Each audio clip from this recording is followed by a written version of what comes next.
How's it going, guys? We are once again straight out of the theater. This time we saw X-Men Apocalypse. This movie's been getting a pretty bad rap for quite a while, and I was always wondering how it could be so bad until now. And the answer to how could it be so bad is it's not. Okay, so let's go to the plot, right? It's X-Men.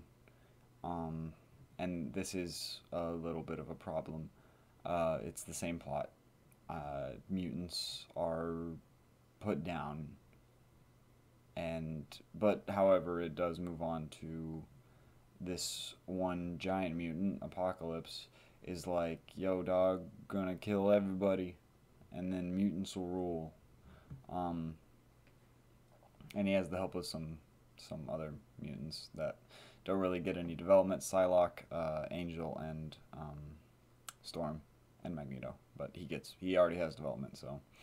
Um, so this is a sort of Spider-Man 3 for the X-Men films. It doesn't fully build on all the characters. But then again, look back at X-Men 1. It doesn't really. Toad.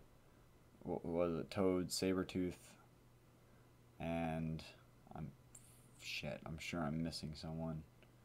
Toad and Sabretooth are perfect examples of how characters weren't that built up. And, even Mystique wasn't that built up in the first X-Men film, but it still managed to rock your balls. And but like I said, it's good. It's entertaining. However, it was probably at an inopportune time. I would compare this to The Lone Ranger um, and Pirates of the Caribbean. Like, if you had seen Lone Ranger pre-Pirates of the Caribbean, you'd be like, whoa, this movie's pretty amazing and pretty new. But, and it's the same thing with Apocalypse, is it suffers because it came after the X-Men movies, which, the story is all, of course, needed from the previous movies, but it's very similar to X-Men 1, and that's the only way I could see anyone having a problem with it. But honestly, it doesn't seem to stand that much of a problem to me. I mean, all the performances were decent. Um, Granted, Psylocke and Storm and an Angel don't do very much after their very brief introductions, but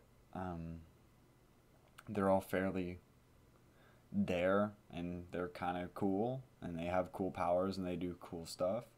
Nightcrawler's there. He's one of my favorite X-Men. He does awesome. Mystique does great. She's one of my favorite X-Men, if not my favorite. Jean Grey is pretty good. Scott Summers is pretty good. Once again, they don't do too much with him. The real highlights of the movie are probably James McAvoy as Professor X and Michael Fassbender as Magneto, and they do tremendous as usual. I mean, they're really talented, solid actors, and they're really giving it their all for their roles. I always enjoy Jen Lawrence as Mystique. Nightcrawler, the action was fantastic. I want to immediately go to Nightcrawler for great. There's several fights between Nightcrawler and Angel, which are fantastic. This movie seems to utilize Evan Peters in a way that has never been done before. It has been done before. The Quicksilver scene, the infamous or famous, kitchen scene from X-Men Days of Future Past. They step it up another notch. They're like, people liked it, let's give them another one, and it's fantastic. I found myself laughing my ass off in the theater as he's zipping through the school to Sweet Dreams. Yeah, his scenes are great. I find that Quicksilver is one of the characters that they're kind of focusing on and they're putting a lot of effort into. And I think it really pays off. I think his character is really interesting and really, really cool. And they don't shoot him down at the end of the first movie he's in. But yeah, I think all the performances were good. I think the writing was fairly good. Um, it was nothing particularly mind blowing because it was, like I said, sort of what we had seen in X-Men 1. But I, once again, I don't find it that bad. The direction was pretty good as always. Bryan Singer's pretty good director. It's hard to find too much to say about this movie because a lot of it can be summed up in it's a lot like X-Men 1. Um, yeah. I would definitely recommend you go see it. Um, on my critical scale, it gets my 8 out of 10. And on my enjoyment scale, it gets my 10 out of 10. It was just a great, amazing, fun superhero movie to see. And it always has that, like, deeper feel that X-Men movies have.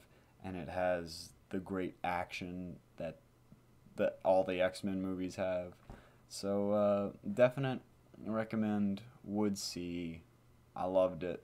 I might even buy it, which is weird because I don't buy X-Men movies that often, but I really did enjoy this one, and I think I don't want to say it's underrated, but I feel like it's being too harshly hated on. So, I'll see you guys in the next one. Bye-bye.